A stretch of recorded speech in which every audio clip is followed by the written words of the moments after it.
Hello everyone. चलिए, जैसा मैंने वादा किया था, हम क्रेविंग के बारे में बात करेंगे। क्रेविंग का क्या रोल होता है और किस वजह से क्रेविंग होती है। ट्विन फ्लेम जर्नी में हमने अक्सर देखा है एज गैप बहुत ज़्यादा होता है। भाई कभी मैस्कुलिन बड़ा होता है, कभी फेमिनिन बड़ा होता है, लेकिन मैंने केसेस में, जितने भी मैंने केसेस अभी तक लिए हैं, इट्स लाइक मोर देन 4000 से भी ज़्यादा है।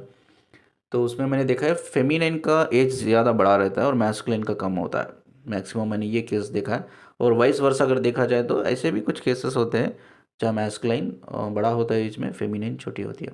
ठीक है, वो क्वेश्चन नहीं है। जैसा मैंने कहा कि यार टाइम इज़ एक इल्यूशन होता है स्पिरिचुअलिटी में, मैंने लास्ट वीडियो में भी कहा था। टाइम एक इल्यूशन होता है, एक इसके सोल की कोई एज नहीं होती। तो टाइम एक इल्यूशन है। ठीक है, तो इम्पोर्टेंट क्या है? लर्निंग है। सोल लेवल पे ग्रोथ है, लर्निंग है, ग्रोथ है, एडवांस डेवलपमेंट है। ये सब चीज़ें बहुत मैटर करती है, जो हमें एक डायमेंशन से दूसरे डायमेंशन को, यानी कि एक लेवल से दूसरे लेवल को, एक मैनेजर लेवल, ऐसा कोई एक मास्टर लेवल, एक एंजल लेवल, एक स्पिरिचुअल मास्टर लेवल तक हमें, हमारी सोल को प्रमोट करती है। ये सब चीज़ें वो हमारा खुद का अपग्रेड, जो हम जिस तरह से अपनी विजडम नॉलेज को, अपनी कॉन्शियसनेस को अपग्रेड करते हैं। ठीक है, लर्न लर्न करके, ठीक है, लर्निंग करके, तो वो कहीं ना कहीं हमें एनलाइटेड करती है। ये ऑलरेडी हम बात कर चुके हैं कि एनलाइटेड होता क्या है करके। ठीक है, तो सवाल ये नहीं है एज डिफरेंस का, लेकिन क्रेविंग से क्यों मैं रिलेटेड बात कर रहा हूँ। तो अब बहुत से ऐसे केसेस होते हैं भाई, कि हमारी शादी होके कोई दादा दादी बन जाता है, कोई नाना नानी बन जाता है, लाइक वो इस एज में मीट कर रहे हैं, like already they are 50, late late adulthood. जो हम लेट अडल्ट होते हैं, लेट अडल्टुड का मतलब ओल्ड एज में मिलते हैं। तो उनका 60 ईयर्स, किसी का 70, किसी का 80, किसी का 50 ईयर्स हो जाता है। तो क्या होता है, इस एज में भी वो क्रेविंग होती है। तो मुझे लोग बोलते हैं, पता नहीं सर, बड़ा अजीब लगता है। ख़ुद हमें सोचने के लिए भी बड़ा अजीब लगता है, और ये किसी को बताने के लिए भी अजीब लगता है कि ऐसी एज में, लेकिन ये सब चीज़ें जवानी में होना चाहिए था, लेकिन अब हो रही है, वो भी इस एज में। पता नहीं, बड़ा अजीब सा लगता है ये सोचने के लिए और बोलने के लिए भी करके। लेकिन मुझसे लोग खुल के बात करते हैं, बिकॉज आई नो दिस, कि क्यों ऐसा होता है करके। आई नो इसकी जड़ जड़ से मैं वाकिफ़ हूँ इन सब चीज़ों से, कि क्यों होता है करके। अक्सर क्या होता है, ट्विन फ्लेम्स जब हम मिलते हैं, जो real twin flame, I am only talking about real twin flames, जो रियल ट्विन फ्लेम्स मिलते हैं, even at the age of 50 60 में, दे लाइक फील, उनको अंदर से ऐसा फील होता है इंटरनली। बाहर से कुछ नहीं चेंज होता। बाहर से भाई हो सकता है आपके बाल सफ़ेद हो गए, आपकी स्किन पे झुर्रियाँ आ गए, हो सकता है आपको there is lot of physical, psychological, mental problem होंगे आपको, but nothing will changes. But internally आप अपने आप को जब कनेक्ट रहते हो अपने डिवाइन काउंटर पार्ट से, तो इंटरनली आपको ऐसा फील होता है, यार मेरा एज तो, ऐसा फील हो रहा है कि मैं 18 साल की हो गई हूँ, मैं 18 साल का हो गया, मैं 20 साल का हो गया। लिटरली हम इस चीज़ को फील करते हैं।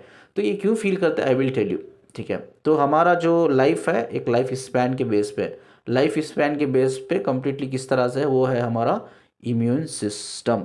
इम्यून सिस्टम जितना गहरा हमारा, जितना स्ट्रॉन्ग, गहरा या स्ट्रॉन्ग इम्यून सिस्टम होता है, उतनी ही ज़्यादा हमारी लाइफ स्पैन होता है। लाइफ स्पैन का मतलब उतनी ही सालों तक, उतने ही ज़्यादा सालों तक हमारी बॉडी सर्वाइव कर पाती है इस अर्थ पे, सर्व कर पाती है या सर्वाइव कर पाती है। ठीक है, ये कहाँ से सर्व कर पाती है, सर्वाइव कर पाती है? Based on our immune system.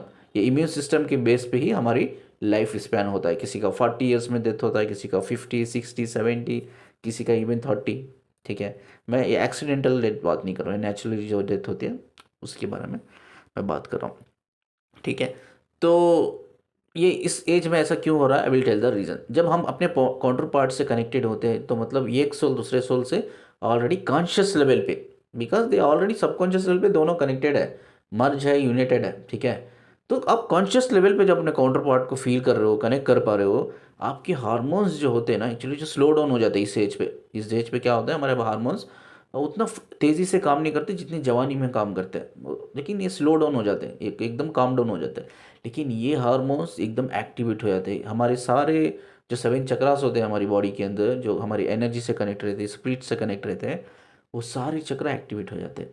उसमें जो जितने चक्रा से अनब्लॉक होते हैं वो भी ब्लॉक हो जाते हैं, सॉरी, जितने चक्रा ब्लॉक होते हैं वो ब्लॉक रहते हैं, वो भी अनब्लॉक हो जाते हैं।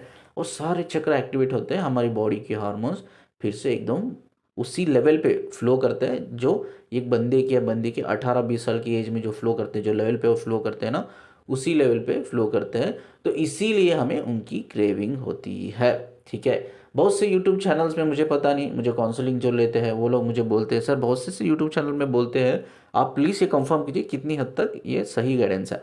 बहुत से यूट्यूब चैनल में हमें बोलते हैं आपका डिवाइन पार्टनर से आपको फिजिकल होना है, फिजिकल होने के बाद ही आपका यूनियन रीयूनियन होता है, उसके बाद आपके जो वाइब्रेशन है, वाइब्रेशन काम करने लग जाता है, फ्रीक्वेंसी काम करने लग जाता है, तो आपका डीएम भी स्पिरिचुअल अवेकनिंग में आता है, वो आपके बारे में सोचने लगता है आपका, उसके बाद आप सेपरेशन में जाते हो। लॉट ऑफ बुलशिट मैं कहूँगा ये सब चीज़ें। यूनियन होता है और जैसा जो डिवाइन फेमिनिन होती है वो रोती है, रो के किसी से हेल्प लेती है, तो वो यहीं डायरेक्ट बोल देते हैं ये तो पार्ट ऑफ जर्नी है। मैस्कुलिन्स होते ही ऐसे है, क्यों यार मैस्कुलिन्स का नाम इतना बदनाम कर रहे हो, ऐसे नहीं होते। मैं खुद एक मैस्कुलिन हूँ, ऐसे नहीं होते। मैस्कुलिन बिल्कुल भी ऐसे नहीं, पता नहीं क्यों लोग मैस्कुलिन्स के पीछे पड़े हुए हैं, बदनाम कर रहे हैं उनका नाम, ऐसे नहीं होते। ठीक है, वो लोग फ्रॉड होते हैं। ठीक है, जैसा हमेशा याद करो, हर वीडियो में मैंने बोला है, unawaken twin flame is not a twin flame. अगर मैं अनअवेकन हूँ, अगर मैं ट्विन फ्लेम जर्नी में भी हूँ, तो I am not a twin flame. तो कोई भी अनअवेकन ट्विन फ्लेम के साथ आप फिजिकल होते हो, या आपको वो पैसे लेके आपके भाग जाता है, आपको फाइनेंशियली इस्तेमाल कर लेता है, इमोशनली इस्तेमाल कर लेता है, तो he is not actually twin flame. अगर वो जर्नी में रहने के बावजूद भी, आपका डीएम रहने के बावजूद, is not actually in journey, is not actually in D वो डीएम नहीं है। ठीक है, वो एक नॉर्मल इंसान है, सभी इंसानों की तरह। ठीक है, उनकी अवेकनिंग शुरू होके तब वो अपने पावर्स को रियलाइज़ करते हैं, यानी कि कब ये पावर्स को अपने रियलाइज़ करते हैं, जब हमेशा कहा व्हाट इज़ अवेकनिंग। अवेकनिंग का मतलब ये है जो हमारा माइंड, हमारी बॉडी एंड हमारी स्पिरिट, स्पिरिट मतलब एनर्जी, ये तीनों चीज़ हम अपनी डिवाइन लाइट से अलाइन करते हैं, मर्ज करते हैं। ये कॉन्शियस लेवल पे, सोल लेवल पे तो ऑलरेडी मर्ज है, यूनाइटेड है, लेकिन बॉडी लेवल पे की बात कर रहा हूँ मैं। अब जंग कहाँ हो रही है, अब स्टडी कहाँ हो रही है, only between body and soul. Soul के 3 हिस्से होते हैं, एक माइंड होता है, सॉरी, बॉडी के 3 हिस्से होते हैं, एक बॉडी, ये फिजिकल बॉडी के 3 हिस्से, एक खुद फिजिकल बॉडी होती है, एक हमारा माइंड होता है, एक स्पिरिट होती है। ये तीनों चीज़ को हम अलाइन करके, जब क्या होता है, जब अलाइन हम करते हैं तो हमारी कंप्लीटली बॉडी जो काम कर रही है अभी, हार्मोन्स के बेस पे काम कर रही है, एक जो बॉडी की सेल्स के बेस पे काम कर रही है, ब्रेन की न्यूरॉन के बेस पे काम कर रही है। लेकिन जब हम अलाइन हो जाते हैं तो हम हमारी बॉडी के अंदर, हमारे इनफैक्ट हमारे फिजिकल डीएनए के अंदर इस लॉट ऑफ मॉडिफिकेशन, बहुत सा चेंजेस आता है। उसके बाद हमारी बॉडी एक्चुअली किस बेस पे काम करती है, not on body hormone cells brain neuron. Actually हमारे ब्रेन न्यूरॉन्स जैसा हम बॉडी को, हमारी बॉडी के सेल्स को, हार्मोन्स को गाइड कर रहे हैं, वैसा नहीं होता। हमारे ब्रेन की न्यूरॉन्स, जब हमारी स्पिरिचुअल अवेकनिंग होती है, अकॉर्डिंग टू हमारे वाइब्रेशन फ्रीक्वेंसी के हिसाब से हमारे ब्रेन की न्यूरॉन्स गाइड करते हैं।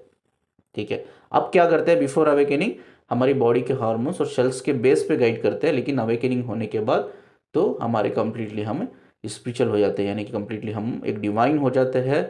तो जब हमारे ब्रेन की न्यूरॉन हमारे बॉडी के हमारी एनर्जी के जो वाइब्रेशंस होते हैं, फ्रीक्वेंसी होती है, उसके बेस पे वो गाइड करते हैं, यानी कि आप डिवाइन हो जाते हो। इस डिवाइन होने के बाद आप दुनिया से ऑलमोस्ट डिस्कनेक्ट हो जाते हो सभी से, आप अकेले रहने लगते हो, आप सोशल वर्क करने लगते हो, आप बहुत एम्पैथेटिक हो जाते हो। ठीक है, तब तक आप डिवाइन नहीं होते, यू कैन नॉट सी कि वो डीएम, वो बंदा जो आप उसके साथ फिजिकल होके आए हो, वो बंदा भाग गया आपको चीट करके, is not DM, is not divine at all. Divine लोगों का नाम बर्बाद मत करो, honestly I am requesting you people. Divine लोगों का नाम बर्बाद करो, वो सब डिवाइन नहीं है, वो लोग सब इवन इवन वो ट्विन फ्लेम में रहने के बावजूद भी they are actually fraud people. मैं फ्रॉड पीपल ही कंसिडर करता हूँ। ठीक है, उनको they are not actually divine until they उस स्टेज पे पहुँच सकते हैं, पहुँचेंगे तब तक वो डीएम नहीं है या डीएफ नहीं है। ठीक है, ऐसे भी कितने डीएफ पड़े हुए हैं यूट्यूब पे जो फ्रॉड है, कितने डीएफ दुनिया के पड़े हुए, अपने आप को डीएफ कहते हैं, लेकिन अंदर से बोलते हैं ना, मैनिपुलेटिव माइंडसेट है उनका। ठीक है, फ्रॉड है, एक्चुअली फ्रॉड है, ऐसे बहुत पड़े हुए हैं। तो ये that is not actually question, तो आप उनको बदनाम नहीं कर सकते, क्योंकि वो एक नॉर्मल इंसान is not actually divine person. ठीक है, चाहे फेमिनिन हो और मैस्कुलिन हो। तो चलो बैक टू टॉपिक। टॉपिक यही है कि ये कितना, लोग मुझसे पूछते हैं कितना हद तक सही है, जैसा दूसरे यूट्यूब चैनल में बोलते हैं कि रीयूनियन अगर होना है तो हमें फिजिकल होना है, तभी वाइब्रेशन लेवल पे काम करते हैं, उसके बाद डीएम जो होते हैं सेपरेशन में चल जाते हैं हमें छोड़ के, बाद हमें इनर वर्क करना पड़ता है, बाद जाके हमारा फिर से वो अवेकन होके आता है, बाद जाके कंप्लीट रीयूनियन होता है। ये कितनी हद तक सही है? ये सब नॉनसेंस है, ठीक है, ये सब मिसगाइडेड है। ये journey completely soul based journey है, सोलफुल जर्नी है। आप सोचो मैं सिबगत खान हूँ, Sibgat Khan only a name, मैंने लास्ट वीडियो में बताया था, अभी भी बता रहा हूँ, only a name, only a body, only a mind. Sibgat Khan उतना ही है, बट उसके अंदर जो सोल है वो सोल सिबगत खान की नहीं है, वो सोल इंडिपेंडेंट सोल है, उसका नाम नहीं है, उसका कोई रिलीजियस है ही नहीं है, ठीक है, कोई रिलीजियस नहीं है, कोई नाम नहीं है, वो इंडिपेंडेंट है। तो हमें भी बॉडी लेवल पे इंडिपेंडेंटली काम करना है, यही लर्निंग है, यही लर्निंग है। इसके लिए हमें अपने कंफर्ट जोन से बाहर निकलना ज़रूरी है। आई थिंक कि मैंने एक वीडियो बनाया था part 1, how to awaken your masculine, part 1 में, जिसमें मैंने एक गाय का एग्जांपल दिया था, जो दूध देने वाली गाय है। तो उसके ऊपर उसकी आंखों के सामने एक VR गॉगल्स पहना के उन्होंने उनके माइंड की कंडीशनिंग इस तरह से की थी कि वो वीडियो, जो VR गॉगल्स में एक वीडियो प्ले हो रहा था, वीडियो में क्या था कि बहुत सारी गायें खड़ी है, जो ग्रीनरी प्लेस है वो बंधी हुई नहीं है, कम्प्लीटली फ्रीडम। तो उनके माइंड को कहने के लिए, तो वो गाय कहाँ है इन वक्त, प्रेजेंट मोमेंट में गायें एक डायरी में है, एक फार्म में है, वो ऑलरेडी पिंजरे में है, लेकिन उनके आंखों के सामने एक VR गॉगल पिना के एक वीडियो प्ले किया जा रहा है। वो actually video is a video है सिर्फ, that not a actually reality. वो वीडियो देख 24 आवर्स उनको वो वीडियो दिखाया गया, 24 आवर्स देखने के बाद उनका जो माइंड है, गाय का जो माइंड है, कंडीशनिंग हो गया, और उस वीडियो को उसी वीडियो को रियलिटी समझ गए, वो झूठ को वो रियलिटी समझ गए। उसके बाद वो 40% ज़्यादा दूध देने लग गई, उसके बाद उसकी हेल्थ में बहुत से इंप्रूवमेंट आने लग गए, वो इमोशनली स्टेबल होने लग गई। तो सोचो, हमारी तो बचपन से ही जो कंडीशनिंग हुई है वो इल्यूशन के बेस पे हुई है। सारी चीज़ें हमें जो बताया गया है, आउट ऑफ 199% इल्यूशन ही है, इल्यूशन के बेस पे हमारी सोशल कंडीशनिंग हुई है बचपन से। अगर एक गाय को 24 आवर्स एक फेक वीडियो बता के उसकी प्रोग्रामिंग कर सकते हैं माइंड की, तो एक इंसान की तो बचपन से हुई है, बचपन से उसकी mind programming based on evolution हुई। तो सोचो उसके लिए कितना बड़ा चैलेंज होगा अवेकन होना, ये बहुत बड़ा चैलेंज है, ये हमें समझना चाहिए। आप ये जो स्टोरी बोल रहे हो पार्ट 1 में आप देख सकते हो क्लियरली, मैं एग्जांपल दिया है। तो ये बहुत मुश्किल चैलेंजिंग टास्क है, अवेकन होना चैलेंजिंग टास्क है।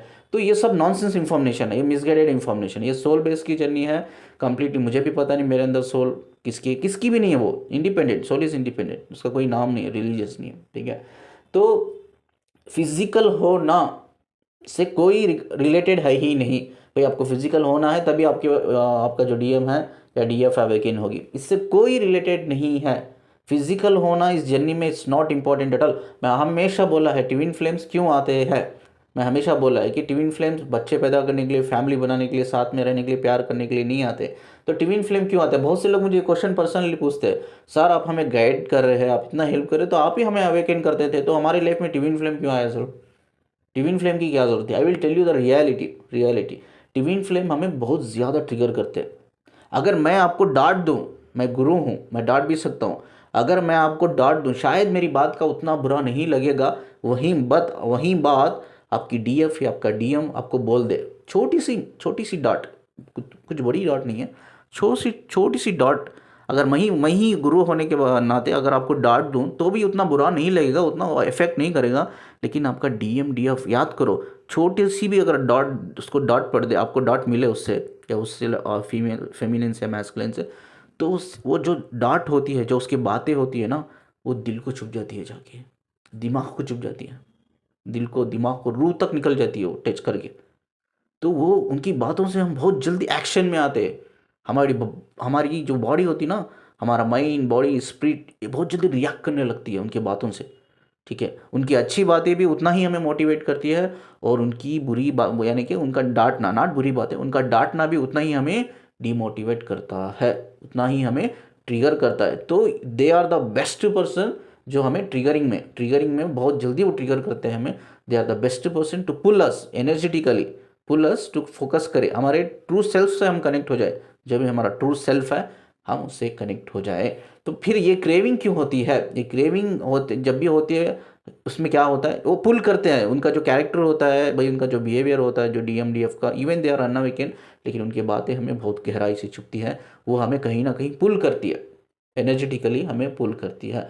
तो इसीलिए DM आते हैं। मैं गुरु होने के नाते मैं भी आपको अवेकन कर सकता हूँ, लेकिन मेरी बातों का उतना असर नहीं होगा जितना असर आपके DM और DF का होगा। आई थिंक अब क्लियर क्यों DM आते हैं, क्यों DF आते हैं। वो सिर्फ हमें एक अपने आप से मिलाने के लिए, हमारा सेल्फ यूनियन कराने के लिए, हमारा अवेकनिंग कराने के लिए, हमारे सोल मोक्ष में ले जाने के लिए, इनफैक्ट वो ट्रिगर करने के लिए आते हैं, ट्रिगर करने के लिए। उनकी बातें इसीलिए हमें बहुत गहराई से चुभती है, बहुत गहराई से उनकी बातें हमें चुभती है। वहीं कोई इंसान आपको, बाहर वाला इंसान कुछ भी बोले उसका फ़र्क ही नहीं पड़ता। तो दिस इज़ द रीज़न, मैं मास्टर होके भी मेरी बातें आपको हेल्प नहीं करेगी, लेकिन जितनी आपके खुद के DMDF की बातें ट्रिगर करेगी। आई होप यू अंडरस्टैंड। लेकिन अब क्वेश्चन ये आता है, ये क्रेविंग होने की वजह से, जैसे हम अपने काउंटर पार्ट से कनेक्ट होते हैं, ये क्रेविंग होने की वजह से हमारे अंदर सेक्सुअल बिहेवियर चेंजेस होते हैं, हमारे अंदर हार्मोन्स की थ्रू। जैसा मैंने कहा ना कि हम जवान फील करने लगते हैं जब भी हम अपने काउंटर पार्ट से कनेक्ट होते हैं। वो हार्मोन्स क्या होते हैं, एक हाई फ्लो में काम करने लगते हैं। तो इसकी वजह से क्या होता है, हमारे अंदर lot of sexual behaviours changes होते हैं, हमारे अंदर सेक्सुअल नीड बढ़ने लगती है। लेकिन इसका ये सही नहीं है, ये सिर्फ हमारे अंदर हार्मोन्स डेवलप होने में, हार्मोन्स फ्लो होने की वजह से, क्योंकि हमारे, मैंने कहा ना, सोल जो होती है बॉडी से 10 टाइम 10 गुना पावरफुल होती है। जब ये सोल कनेक्ट होती है, हमारे हार्मोन्स फ्लो बढ़ जाता है और हमारी और हमारे सारे चक्रास एक्टिवेट हो जाते हैं, जिसके अंदर हमारे अंदर, जिसकी वजह से mentally we gets lot of changes. Physically हमें चेंजेस फील करते हैं, mentally, psychologically, emotionally we find lot of changes within us, हमारे अंदर हम बहुत से चेंजेस गुजरते हैं। तो हमें ऐसा लगता है कि यार हमें उनके साथ इंटीमेट होना चाहिए, बट सोल आपको नहीं बोल रही है इंटीमेट होने के लिए। ये क्यों आपको ऐसा सेक्सुअल बिहेवियर्स बढ़ रहे हैं आपके अंदर, ये क्यों आपको इमोशनल लेवल पे, साइकोलॉजिकल लेवल पे, फिजिकल लेवल पे चेंजेस फील हो रहा है? बिकॉज आपके हार्मोन्स का यूजुअली जो फ्लो, इवन आप 60-50 ईयर्स में हो तो भी आपका हार्मोन्स का फ्लो एकदम बढ़ जाता है, हाई हो जाता है, जिसकी वजह से ये बिहेवियरल चेंजेस आप में आते हैं। बट आपको सोल कभी ये नहीं बोल रही you have to get intimate with each other. No no, this is not its reason, this is not a reason. Soul इसके थ्रू, क्योंकि सोल एक पावरफुल है, 10 टाइम पावरफुल है, इसकी वजह से चेंजेस आ रहे हैं, तो इसकी वजह से ये सब चीज़ें आप फील कर रहे हो।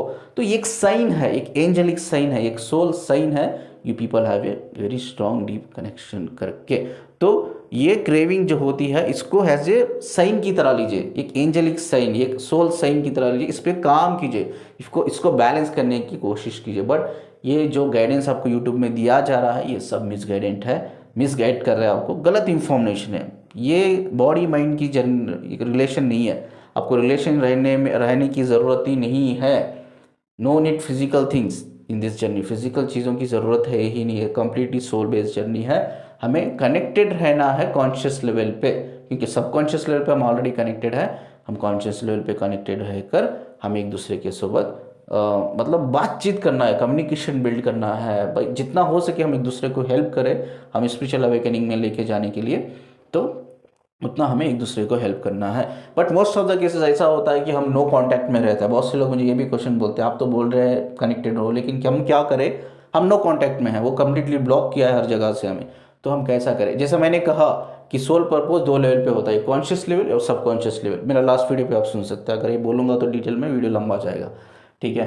तो जैसा अगर वो बंदा काम नहीं कर रहा है, जो स्पेशली जो DM काम नहीं कर रहा, तो universe is our teacher. Universe definitely उनको कहीं ना कहीं लाइफ में उनके ऐसे हॉरिबल सिचुएशंस, ऐसे हॉरिबल हालात लाते हैं, वो खुद हो अवेकन होने पे मजबूर हो जाते हैं। तो ये आपको सोचने की ज़रूरत नहीं, this journey is all about individual journey. आपको इंडिविजुअल काम करना है। इवन आप ट्विन फ्लेम होने के बावजूद भी, आपका काउंटर पार्ट होने के बावजूद भी, आपकी ग्रोथ, उनकी ग्रोथ अलग अलग लर्निंग होती है, अलग अलग लर्निंग से होती है। आपकी ग्रोथ, आपकी अवेकनिंग, आपका सोल मोक्ष अलग अलग लर्निंग के थ्रू होता है। इवन आपको काउंटर पार्ट होने के बावजूद भी, इवन आप जर्नी में रहने के बावजूद भी, आपका सोल मोक्ष जो होता है अलग अलग लेवल में होता है। अलग अलग आपकी लर्निंग होती है, अलग अलग आपकी लाइफ की सिचुएशन, अलग अलग आपकी लाइफ की एक्सपीरियंस होता है। तो इसीलिए कहता हूँ this journey is completely individual based. सबकी जर्नी अलग है, सबकी जर्नी अलग है, सबका एक्सपीरियंस अलग रहता है। तो हम कभी भी किसी की जर्नी से कंपेयर नहीं कर सकते। मैक्सिमम लोग यही कर रहे हैं गलती, कंपेयर करते हो, कंपेयर मत कीजिए। तो अक्सर मुझे क्वेश्चन पूछते हैं लोग, क्या ट्विन फ्लेम्स में कर्मा क्रिएट करते हैं? Yes of course.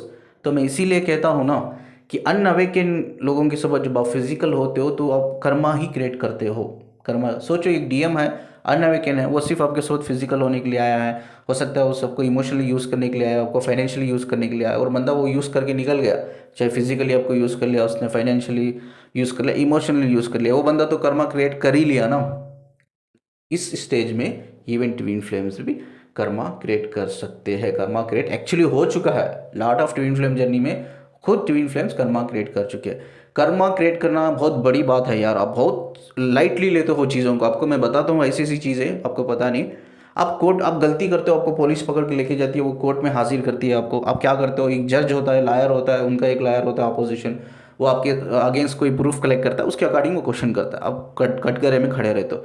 लेकिन ये कर्मा कैसा है, ये कर्मा ये कर्मा कैसा है, ये कर्मा आप कोई भी कर्मा क्रिएट करते हो। आप कोई भी सपोज कोई मर्डर कर रहा है, इनफैक्ट कोई मर्डर कर रहा है, जब हमारी सोल फिजिकल डेथ होने के बाद जब हमारी सोल स्पिरिचुअल प्लैनेट को जाती है, क्या होता है मैं आपको बताता हूँ। स्पिरिचुअल प्लैनेट में एक बुक है, वो बुक का नाम हम लाइफ बुक कहते हैं, ठीक है, लाइफ बुक। वो ऐसी बुक है जहाँ कोई हर चीज़, जब से आप पैदा हुए हो तब जब आप मरे हो, the first day and the last day तक हर चीज़ रिकॉर्डेड होती है। इनफैक्ट आज मैं वीडियो बना रहा हूँ, किस टाइम पे बना रहा हूँ, मैं क्या बात कर रहा हूँ, ये चीज़ भी रिकॉर्डेड हो रही है। हर चीज़ रिकॉर्डेड होती है। आप कर्मा को बहुत लाइटली लेते हो, ठीक है। तो उधर तो क्या होता है, कोर्ट में आपको सिर्फ एविडेंस के बेस पे क्वेश्चन किया जाता है, इधर तो आपको दिखाया जाता है। ये जो बुक होती है ना लाइफ बुक, वो लाइफ बुक ऐसी होती है, अगर सोचो आप किसी इंसान ने इस पर्टिकुलर टाइम पे कुछ गलत किया है, तो बुक खोलने के बाद उस पर्टिकुलर पेज पे ये रिकॉर्डेड रहता है। टाइम के सोबत किस दिन आपने ये गलत काम किया है, किस डेट पे किस टाइम पे आपने किया है, किसके सोबत आपने किया है, एवरीथिंग वो बुक में लाइव पिक्चर दिखाई देता है जैसा आपने गुनाह कर रहे हो। अब इस टाइम पे अगर मेरे बुक खोला जाए, मेरी लाइफ बुक, इस पर्टिकुलर टाइम पे मैं वीडियो बना रहा हूँ, मैं कहाँ बना रहा हूँ, क्या मैं बात कर रहा हूँ, ये लाइव दिखता है मुझे, लाइव एग्जैक्ट सेम पिक्चर जो आप पिक्चर चल रहा है, जैसा मैं हूँ, जैसा मैं बात करूँ, ये एग्जैक्ट कर्मा। हमें कुछ आपके स्पिरिचुअल मास्टर पूछते भी नहीं है कि आपने कहाँ गलती की है, कहाँ गलती नहीं की है, बस वो ये बुक दे देते हैं। आप बुक में ही पता चल जाता है, आप छुपा भी नहीं सकते हो। बोलते ना ऊपर वाले से कुछ नहीं छुपा सकते, आप कुछ नहीं छुपा सकते। बट ऊपर वाला एक चीज़ जो देखता है, जो भी आप कुछ कर रहे हो ना, वो इंटेंशंस देखता है। इंटेंशन सही होनी चाहिए, इंसान की इमोशन सही होने चाहिए, दैट्स फर्स्ट प्रायोरिटी होनी चाहिए, ठीक है। जब इंटेंशन और इमोशन सही नहीं होते, वो सब कर्मा होता है, वो सब कर्मा, वो सब रिकॉर्डेड होता है। और लाइव बुक में जैसा ही ओपन करते हैं ना, 3D नहीं 4D पिक्चर की तरह वो इतना क्लियर दिखता है हमें, क्या गुनाह हमने किया है, क्या गलती की है। और उस टाइम पे हमारी सोल की जो फ्रीक्वेंसी वाइब्रेशन एकदम लो हो जाता है, वाइब्रेशन नहीं कहूँगा, फ्रीक्वेंसी एकदम लो हो जाती है, हमारी सोल एकदम वुंडेड हो जाती है, उस टाइम पे एकदम लो लेवल में चल जाती है, ठीक है। तो प्लीज़ आप जितना कर्मा ज़्यादा क्रिएट करते हो, उतना ही वो रिकॉर्डेड हो रहा है, उतना ही जब आपकी सोल ये सब चीज़ें देखती है बुक खोल के, वो बहुत ज़्यादा इफेक्ट करता है, बहुत ज़्यादा इफेक्ट करता है। और आप स्पिरिचुअल जर्नी में आगे नहीं बढ़ पाते हो। इसी के ही वजह से वो सब चीज़ों को हील करने के लिए जो सोल जो होती है पुनर्जन्म लेती है। पुनर्जन्म लेना सोल को बिल्कुल भी पसंद नहीं है। अनफॉर्चुनेटली इन सब चीज़ों के हाई कर्मा की वजह से वो पुनर्जन्म लेना पड़ता है, क्योंकि वो ग्रो नहीं कर पाती है उस स्टेज पे। तो उसको ग्रो करने के लिए, जैसा कहा कि हम थर्ड लेवल की सोल है, और ये लेवल की सोल सिर्फ धरती पे ही आके हम हील कर सकते हैं, अपने आप को अवेकन कर सकते हैं, ठीक है। तो इसी की वजह से वो सोल पुनर्जन्म लेके उन सब चीज़ों को हील करने की कोशिश करती है। इवन आपकी सोल जो आपकी बॉडी में है, ये आपकी रिस्पॉन्सिबिलिटी बनता है, आपको हेल्प करना है, सोल को हील करने में आपको हेल्प करना है कॉन्शियस लेवल पे। आई होप कि have clear this craving. Craving क्या होती है? क्रेविंग हमें फिजिकल होने के लिए नहीं होती, इट्स ओनली अ साइन। वो हमारे हार्मोन्स बढ़ने की वजह से, हमारी जो सोल एक्टिवेट होती है उसके हार्मोन्स बढ़ने की वजह से हमें ऐसा फील होता है। बट फिजिकल चीज़ें से कोई भी आपकी अवेकनिंग और फिजिकल इंटीमेसी से कुछ भी रिलेटेड नहीं है। वो गलत इन्फॉर्मेशन है जो भी आपको दिया है, ठीक है। इन सब चीज़ों में ना पड़े, जितना हो सके अपनी रिलेशनशिप को प्योर रखिए, क्योंकि सोल लेवल की रिलेशनशिप है, प्योर रखिए, इसलिए कनेक्टेड रहिए, कनेक्टेड रहिए, काम कीजिए। जैसा अगर आप नो कांटेक्ट में है तो भी इट्स ओके, आप इंडिविजुअली काम कीजिए। जो यूनिवर्स हम सब का टीचर है, universe will be take care of your DM, ठीक है। और एक चीज़ मैं क्यों बोलता हूँ कि जैसा मैं बोलता हूँ ट्विन फ्लेम्स, जो unawaken twin flames actually not twin flames, तो उनके सोबत कोई भी हमें उनकी बात को नहीं मानना चाहिए, ठीक है। तो इसमें कर्मा तो ऑलरेडी क्रिएट हो ही जाता है। तो और एक चीज़ मैं क्यों बोलता हूँ उनके साथ आपको फिजिकल नहीं होना है, द रीज़न इज क्रेविंग हो रही है, ठीक है। डिवाइन जो डिवाइन बोलना गलत होगा, और मैस्कुलिन बोलना भी गलत होगा। एक इंसान है वो, बस जो इंसान है, जो आप मैस्कुलिन है आपका, तो उसको क्रेविंग आपकी हो रही है, क्रेविंग हो रही है बिकॉज इससे आप उसकी सोल पुल कर रही है, मैग्नेटिक पुल की वजह से हो रही है क्रेविंग। क्योंकि मैग्नेटिक पुल इसलिए हो रहा है, उसकी सोल उसके माइंड बॉडी और जो एनर्जी को पुश कर रही है चीज़ों को समझने के लिए कॉन्शियस लेवल पे भी। तो किस पर्पज से आया है, तेरा पर्पज क्या है? तेरा पर्पज सिर्फ इधर फैमिली बनाना, बच्चों के साथ रहना, बच्चे पैदा करना, या फैमिली की टेक केयर करना, पैसे कमाना नहीं है। तो कुछ पर्पज के लिए उस पर भी थोड़ा काम कर ले, उसको जागरूक करने के लिए कर रही है। लेकिन ये जो अनअवेकन लोग होते हैं, इनके पास जीरो नॉलेज जीरो विजडम होता है, ये लोग क्या करते हैं, ये इसको फिजिकल लेवल पे लेते हैं। वो क्या सोचते हैं, यार मैं उस लड़की के लिए, उस औरत के लिए मुझे क्रेविंग हो रही है, तो उसके साथ मैं फिजिकल हो जाऊंगा तो मैं ठीक हो जाऊंगा। ये क्या करता है, मैं आपको एक रियलिटी बताता हूँ। जो अनअवेकन होते हैं ये लोग, इवन वो क्रेविंग की वजह से दूसरे जो फेमिनाइंस होते हैं, यानी कि नॉट फेमिनाइन, दूसरे जो औरतें होती है उनके साथ भी सेक्सुअल रिलेशनशिप रखते हैं, मल्टीपल रिलेशनशिप वो रखते हैं सिर्फ इस क्रेविंग से बाहर निकलने के लिए। लेकिन वो मल्टीपल रिलेशनशिप रहने के बावजूद भी, दूसरों के साथ सेक्सुअल रिलेशनशिप रहने के बावजूद भी वो क्रेविंग बंद नहीं होती है। तो इसीलिए वो पागलों की तरह उनकी जो फेमिनाइंस होती है, फेमिनिन्स के पीछे पड़े हुए रहते हैं। तो इस केस में क्या होता है, अगर आप फिजिकल होने के लिए मान जाते हो या हो जाते हो, तो कहीं ना कहीं जो क्रेविंग जो उनको हो रही है जो बुरी तरीके से, वो क्रेविंग कम हो जाती है, यानी कि वो कंफर्ट जोन में चले जाते हैं वापस, वो रिलैक्स हो जाते हैं। तो क्रेविंग उनको पुल करने के लिए हो रही है, not for physical things, understand this.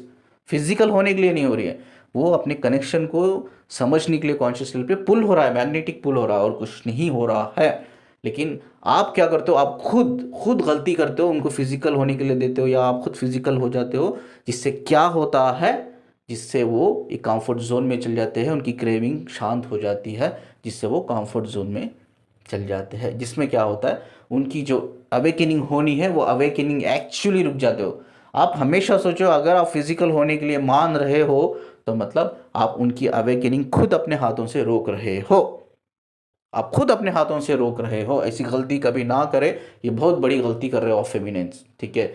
आप फिजिकल होने के लिए तैयार हो रहे हो तो मतलब आप उनकी अवेकनिंग को रोक रहे हो। अवेकिन कभी नहीं होगा, वो कंफर्ट जोन में चल जाएगा। हो सकता है उसको क्रेविंग बहुत हो रही है, उसने अनब्लॉक करके आपको प्यार मोहब्बत की बातें करेगा। वो पहले हेलो है, हाउ आर यू, आपकी सेहत कैसी है, एंड ऑल नॉनसेंस वो बात करेगा। उसके बाद धीरे धीरे थोड़ा इमोशनल बात करेगा, उसके बाद वो फिजिकल लेवल पे बात करेगा, ठीक है। पहले आपको क्या करेगा, वो इट्स वेरी स्मार्ट, जो अनअवेकन लोग होते हैं ना, लाइक एक मैनिपुलेटिव टाइप होते हैं, तो वो क्या करते हैं, तो आपको इमोशनली कनेक्ट करके बाद फिजिकली कनेक्ट होते हो, क्योंकि उनको अच्छी तरह से पता है एक बार आप इमोशनली कनेक्ट हो जाओगे उससे तो आप मना नहीं करोगे। तो इमोशनली आपसे कनेक्ट होने के बाद आपको फिजिकल डिमांड करते हैं वो। तो यूजुअली क्या होता है, आप इमोशनली ऑलरेडी कनेक्ट हो जाते हो, तो जब वो फिजिकल होने के लिए बोलते हो तो आप मना नहीं कर पाते, क्योंकि ऑलरेडी इमोशनली आप कनेक्ट हो जाते हो। आपको यकीन दिलाते हो कि हाँ मैं जानता हूँ इस जर्नी को, मैं समझता हूँ, मैं कोशिश कर रहा हूँ इस पे काम करने की करके। आपको भी कहीं ना कहीं एक भरोसा होता है, आपको भी एक यकीन दिलाते हैं, आपको भी एक यकीन हो जाता है, एक ट्रस्ट आ जाता है, हाँ यार मेरा जो डीएम है ना अवेकनिंग हो रही है, उसकी अवेकन हो रहा है, वो काम कर रहा है करके। आप उनके सब ईजिली उनकी हर चीज़ को, हर बात को मान लेते हो। लेकिन जैसा ही वो फिजिकल हो जाते हैं आपके साथ, ये क्या 2 बार 3 बार, वो अपने बिहेवियर्स में चेंजेस आने लग जाते हैं। मतलब पहले जैसा वो बिहेव करते हैं, इरिटेट होना आपकी बातों से, आपको ब्लॉक करना, आपको नो कांटेक्ट में रखना हर जगह से, या कंप्लीट सेपरेशन में चल जाना, वही चीज़ बार बार होती है, वो आप रिपीटेड होती है। मतलब जो पहले आप खुद एक इसमें मेंटल स्ट्रेस में चल जाते हो, डिप्रेशन में चले जाते हो, ये क्या था यार, इतना इमोशनली बंदा कनेक्ट हुआ, इतनी बड़ी प्यार भरी बातें की मुझसे, मुझे यकीन दिलाया कि वो अवेकन हो रहा है। लेकिन जैसे ही मेरे साथ फिजिकल हो गया, और मुझे वही बिहेवियर वापस रिपीट करा जो पहले करता था, ब्लॉक कर दिया मुझे फिर से, मुझे रिस्पेक्ट नहीं कर रहा है, मेरी बातों की रिस्पेक्ट नहीं कर रहा है, मेरी बातों को सुन नहीं रहा है, मेरे कॉल्स डिस्कनेक्ट कर रहा है, मेरे कॉल्स को आंसर नहीं कर रहा है, मेरे मैसेज को रिप्लाई नहीं कर रहा है, कंप्लीटली अवॉइड कर रहा है मुझे। ये क्यों कर रहा है, वो सिर्फ वो क्रेविंग कम करने के लिए आया था, वो कम करके निकल गया, वो कंफर्ट जोन में है, इसीलिए वो वापस सेम बिहेवियर अडॉप्ट कर रहा है जो एक्चुअली उसके रियल बिहेवियर्स है। तो आपको सिर्फ उसने मैनिपुलेट किया और कुछ नहीं, मैनिपुलेट किया। You should be very understand. इस चक्कर में कितने ऐसे फेमिनियन है, मैं कॉल्स लेता हूँ प्रैक्टिकल्स, आई नो दैट कितने ऐसे फेमिनियंस है जो फिजिकली यूज हो चुकी है। Don't do this mistake. और आप ही लोग मुझसे पूछते हैं कि यार सर ये डीएम है क्या डिवाइन लोग ऐसे होते हैं क्या? किसने कहा वो डिवाइन है? Unawaken twin flames are not twin flames, they are not divine at all, divine at all. तो उनके ऊपर भी ब्लेम ना करें। You should be very careful about it, you should be very smart about it. आपको smart रहना है, तो उसके वही बिहेवियर्स वापस चेंज हो जाएंगे जैसे पहले थे। तो इसीलिए मैं बोलता हूँ जितना हो सके अवॉइड करिए फिजिकल इंटीमेसी को। और वो जाने की धमकी देता है, वो बोलता है, वो ये भी बोलते हैं, वो ईगो में भी आता है, वो क्या होता है, जब आप मना करते हो ना, ग्रो करने की छोड़ दो, ग्रो करना तो अलग बात है, लेकिन वो ईगो में आ जाता है। वो बोलते हैं तेरे जैसे बहुत मिलेंगे, चल, ऐसा बोलते हैं, मुझे बहुत मिलेंगे। वो ईगो में आके क्या होते हैं, और वो मतलब एक्स्ट्रा मैरिटल अफेयर्स में जाते हैं। इट्स ओके, मैंने कहा ना, हमारा टीचर जो है universe, universe will take care. आपको इतना नहीं सोचना, अगर वो जाता है जाने दीजिए, but don't agree to get physical. कभी भी अग्री मत करो। अगर आप अग्री कर रहे हो, यू आर डिलेइंग, आप डिले कर रहे हो उसकी अवेकनिंग को, आप हेल्प कर रहे हो उसकी अवेकनिंग ना हो करके। डोंट डू दिस, ठीक है। जाता है जाने दीजिए, ये इंडिविजुअल जर्नी है, सोलमुख की journey, we don't need anything, हमें पार्टनर भी नहीं चाहिए, ये इंडिविजुअल जर्नी है, ठीक है।